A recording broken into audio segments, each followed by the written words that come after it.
नमस्कार दोस्तों, आप सबका हमारे YouTube चैनल राकेश यादव आरपीटीसी पर स्वागत है।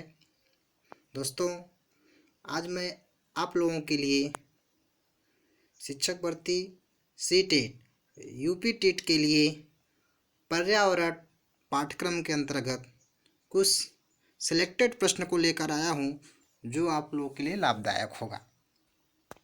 चलिए शुरू करते हैं आज की कक्षा। प्रश्न नंबर 1, निम्नलिखित में से कौन सा जैव मंडल का अजैविक घटक नहीं है?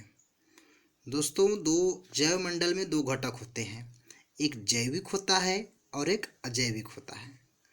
तो प्रश्न में है कौन सा जैव मंडल का अजैविक घटक नहीं है? तो option A protein, option B मृदा, ऑप्शन सी कवक, ऑप्शन डी फास्फोरस। तो इसका सही आंसर है कवक।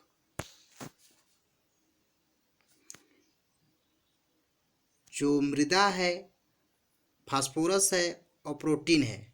ठीक है दोस्तों, जो मृदा है, फास्फोरस है, प्रोटीन है, ये सब जैविक घटक हैं। अजैविक घटक है, और जैविक घटक में क्या है, जो कवक होता है वह जैविक घटक है। ओके, अगला प्रश्न, घास भूमि क्षेत्र के पारितंत्र की खाद्य श्रृंखला में सबसे उच्च स्तर के उपभोक्ता कौन होते हैं? ए शाकाहारी, बी मांसाहारी, सी जीवाणु, डी मांसाहारी या शाकाहारी। दोस्तों, यह प्रश्न 2017 टेट परीक्षा में आ चुका है और यह बहुत ही महत्वपूर्ण है। तो इसका सही आंसर क्या होगा? इसका सही आंसर होगा मांसाहारी। अगले प्रश्न की ओर बढ़ते हैं। पारिस्थितिकी तंत्र में ऊर्जा का मुख्य स्रोत है एटीपी, सूर्य का प्रकाश, डीएनए, आरएनए। बताइए दोस्तों, इसका आंसर क्या होगा? पारिस्थितिकी तंत्र में ऊर्जा का मुख्य स्रोत, इसका सही आंसर है सूर्य का प्रकाश। दोस्तों, सूर्य के प्रकाश को पारिस्थितिकी तंत्र का प्रेरक बल भी कहा जाता है। प्रेरक बल भी कहा जाता है सूर्य के प्रकाश को। क्यों? क्योंकि यह पृथ्वी पर जीवन को संचालित करता है। ठीक है, चलिए अगले नेक्स्ट प्रश्न की तरफ बढ़ते हैं। एग मार्क का संबंध है गुणवत्ता से, पैकेजिंग से, संसाधन से, उत्पादन से। तो इसका सही जवाब होगा गुणवत्ता से। दोस्तों, एग मार्क का संबंध गुणवत्ता से है।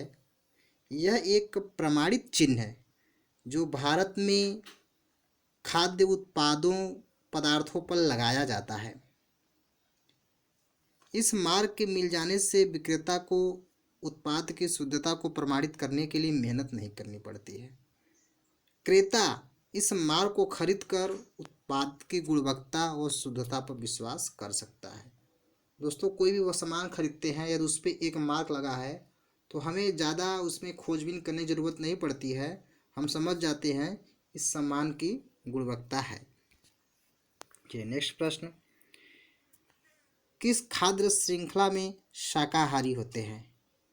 प्राथमिक उत्पादक, प्राथमिक उपभोक्ता, द्वितीयक उपभोक्ता, अपघटनकर्ता। दोस्तों को इसका सही जवाब है प्राथमिक उपभोक्ता। नेक्स्ट प्रश्न, भूपारिस्थितिकी तंत्र में ऊर्जा का महत्वपूर्ण स्रोत क्या है? सूर्य है, पृथ्वी है, चंद्रमा है, शुक्र है। तो इसका सही जवाब होगा सूर्य।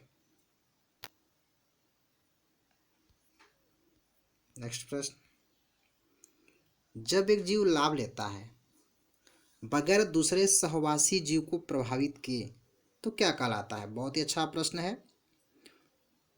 ऑप्शन ए परजीवी, ऑप्शन बी सहभोजी, ऑप्शन सी मृतोपजीवी, ऑप्शन डी सहजीवी। तो दोस्तों इसका सही जवाब है सहभोजी। सहभोजी यह दो विभिन्न जीव जातियों के बीच एक ऐसी अंतःक्रिया है जिसमें एक जंतु का तो संबंध से लाभ होता है किंतु दूसरी जंतु को कोई हानि नहीं होती है। जैसे गैस्ट्रोपोड, जैसे क्या होता है गैस्ट्रोपोड, जो गैस्ट्रोपोड होता है इसके कवच में, इसके जो कवच में क्या रहता है, इसके कवच में केकड़ा चिपका रहता है, इसके कवच में केकड़ा जो होता है वो चिपका रहता है। तो ये क्या है, सहभोजी है। ठीक है दोस्तों, नेक्स्ट प्रश्न की ओर चलते हैं। जब मोर सांप को खाता है, सांप कीड़ों को खाता है और कीड़े हरे पौधे को खाते हैं, तो मोर का पोषण तल क्या है? ऑप्शन ए प्राथमिक उपभोक्ता, ऑप्शन बी अंतिम अपघटक, ऑप्शन सी प्राथमिक अपघटक, ऑप्शन डी खाद्य पिरामिड के शीर्ष पर। तो दोस्तों इसका सही जवाब होगा खाद्य पिरामिड के शीर्ष पर। दोस्तों जब मोर सांप को खाता है तो जो पिरामिड हमारा बनता है, जो हमारा पिरामिड बनेगा, तो मोर जो खाता है, मोर किसको खाता है? सांप को खाता है। सांप किसको खाता है? कीड़ों को खाता है। और कीड़ा क्या खाता है? पौधों को। तो सबसे शीर्ष पे क्या बना? मोर। ठीक है, तो खाद्य पिरामिड के शीर्ष पे मोर का पोषण तल क्या होगा? शीर्ष होगा। ठीक है दोस्तों, नेक्स्ट प्रश्न। जो शाकाहारी जंतु भोजन के लिए हरे पेड़ पौधे पर निर्भर रहते हैं, ऑप्शन ए प्रथम चरण उपभोक्ता, ऑप्शन बी द्वितीय चरण उपभोक्ता, ऑप्शन सी तृतीय चरण उपभोक्ता, ऑप्शन डी उपभोक्ता। तो इसका ऑप्शन सही होगा, क्या सही होगा? प्रथम चरण उपभोक्ता। दोस्तों जो शाकाहारी जंतु भोजन के लिए हरे पौधे पर निर्भर रहते हैं तो क्या होंगे, किस चरण के उपभोक्ता होंगे? प्रथम चरण के उपभोक्ता होंगे।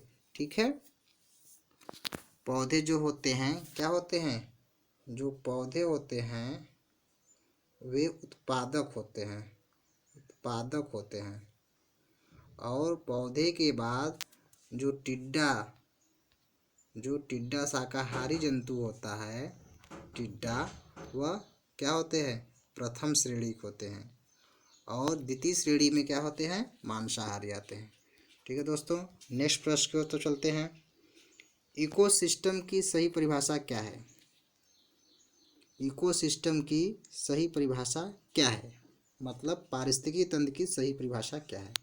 परस्पर क्रिया करने वाला जीव समुदाय, किसी स्थान का अजीवी घटक, पृथ्वी और वायुमंडल का क्षेत्र जहाँ जीव रहते हैं, पृथ्वी वायुमंडल का क्षेत्र जहाँ जीव रहते हैं, ऑप्शन डी जीव समुदाय और उसके वातावरण का संतुलित तंत्र। तो इसका सही आंसर होगा, सही जवाब होगा ऑप्शन डी। प्रश्न, नेक्स्ट प्रश्न।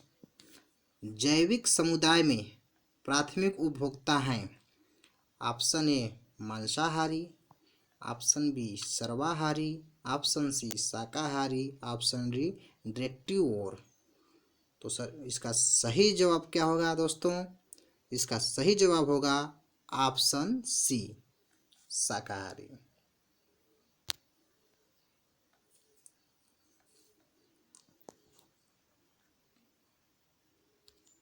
नेक्स्ट प्रश्न। कौन सा सर्वाधिक उत्पादक पारिस्थितिकी तंत्र है? उष्णकटिबंधीय वर्षावन, बी टुंड्रा, थ्री सिवाना और डी मरुस्थल। तो इसका दोस्तों सही जवाब है उष्णकटिबंधीय वर्षावन।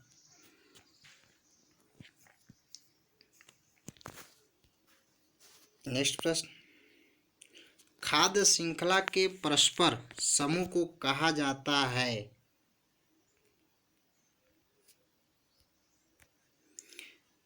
खाद्य श्रृंखला के परस्पर समूह को कहा जाता है खाद्य चक्र, श्रृंखला अभिक्रिया, खाद्य जाल, बायोमास का पिरामिड। तो इसका सही जवाब है खाद्य जाल। नेक्स्ट प्रश्न, पर्यावरण की परिभाषा क्या है? बायोटिक एवं बायोटिक घटक, समुद्र तल के नीचे पृथ्वी पर वस्तुएं, चीज़ें जो हमको घेरती है, उपरोक्त में से कोई नहीं। तो दोस्तों इसका जो सही जवाब होगा वह होगा एओबाटिक एवं बायोटिक घटक।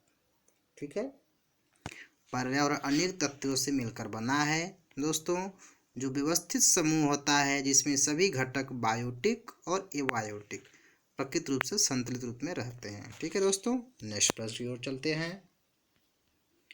कृत्रिम वर्षा के लिए मेक बीजन के लिए कौन सा रसायन प्रयुक्त किया जाता है? Silver nitrate, potassium bromide, silver iodide, potassium nitrate. दोस्तों यह बहुत ही बार परीक्षाओं में पूछा जा चुका है, इसका आंसर बताइए क्या होगा? Silver nitrate, potassium bromide, silver iodide, potassium nitrate. तो इसका सही जवाब होगा सिल्वर आयोडाइड। नेक्स्ट प्रश्न, निम्नलिखित में कौन द्वितीय श्रेणी का उपभोक्ता है? हाथी, शेर, सांप, बकरी। बताइए दोस्तों इसका सही जवाब क्या होगा? इसका सही जवाब है शेर।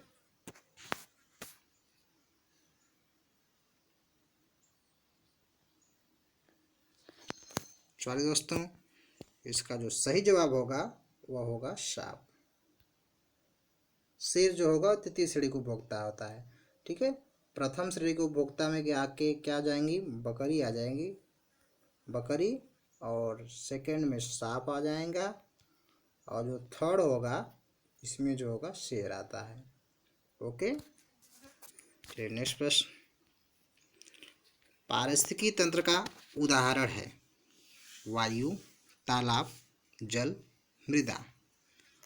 तो इसका आंसर क्या होगा दोस्तों? इसका सही जवाब है तालाब।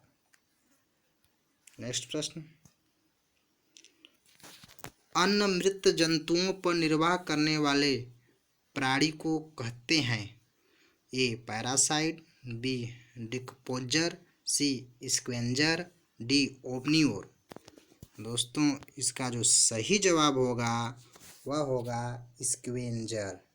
स्क्वेंजर मांसाहारी एवं शाकाहारी दोनों होते हैं जो पर्यावरण में मृत जीव जंतुओं, मृत पेड़ पौधों पर अपना जीवन निर्वाह करते हैं। जैसे क्या होते हैं बेटो? मक्खी,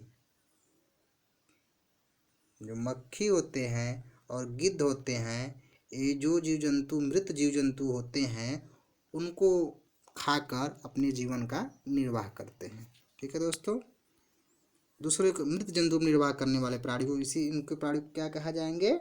उनके प्राणी को यही कहा जाता है स्क्वेंजर। नेक्स्ट प्रश्न, पृथ्वी का अपमार्जक कौन है? जीवाणु व कवक, मृदा व जल, पशु, पंछी। ये सबको आता होगा। पृथ्वी का अपमार्जक कौन है?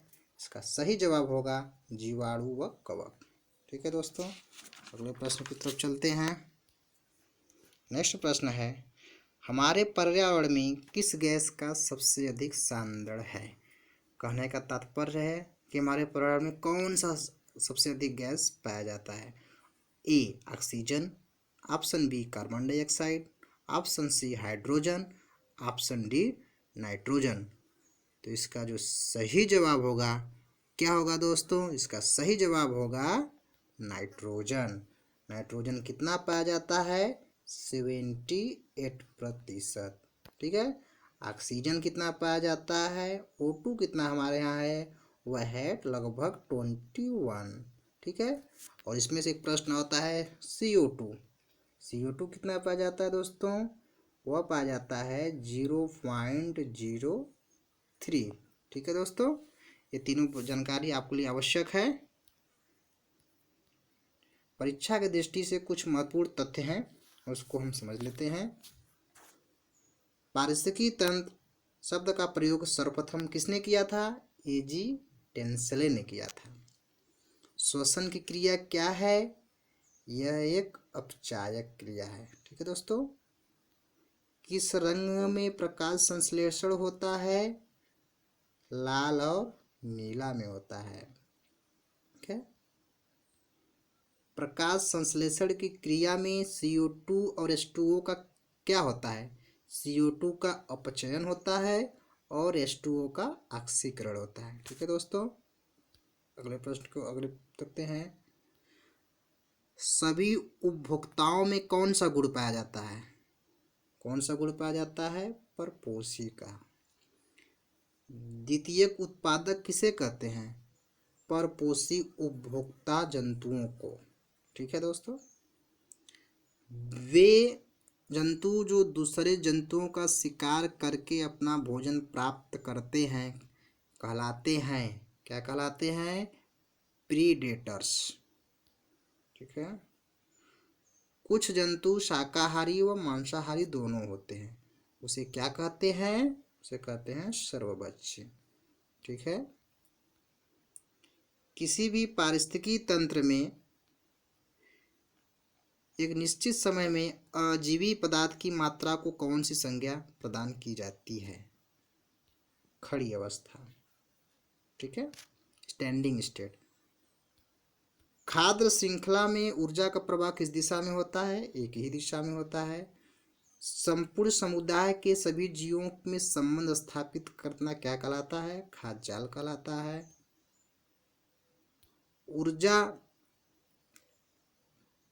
ऊर्जा का प्रवाह एक ही दिशा में होते हुए भी कई पथों से किस में गुजरता है, खाद्य जाल में से गुजरता है। पारिस्थितिकी विज्ञान में ऊर्जा मापने की इकाई क्या है, ऊष्मा है। ठीक है दोस्तों। प्रकृति की एक क्रियात्मक इकाई है, क्या है, पारिस्थितिकी तंत्र है। पारिस्थितिकी तंत्र की विचारधारा को कार्ल मोबियस तथा फोप्स ने क्या संज्ञा प्रदान की, इसने कार्ल मोबियस ने इसे बायोसिनोसिस कहा तथा फोप्स ने इसे माइक्रोकोम से कहा। ठीक है दोस्तों, आज का हमारा क्लास जो है यही पे समाप्त होता है। आशा है कि आप लोग को ये वीडियो बहुत अच्छी लगी होगी। एक वीडियो अच्छी लगी हो तो लाइक करें, हमारे चैनल को सब्सक्राइब करें, ताकि भविष्य में जो भी वीडियो अपलोड हो आपका उसे नोटिफिकेशन मिलता है। जय हिंद।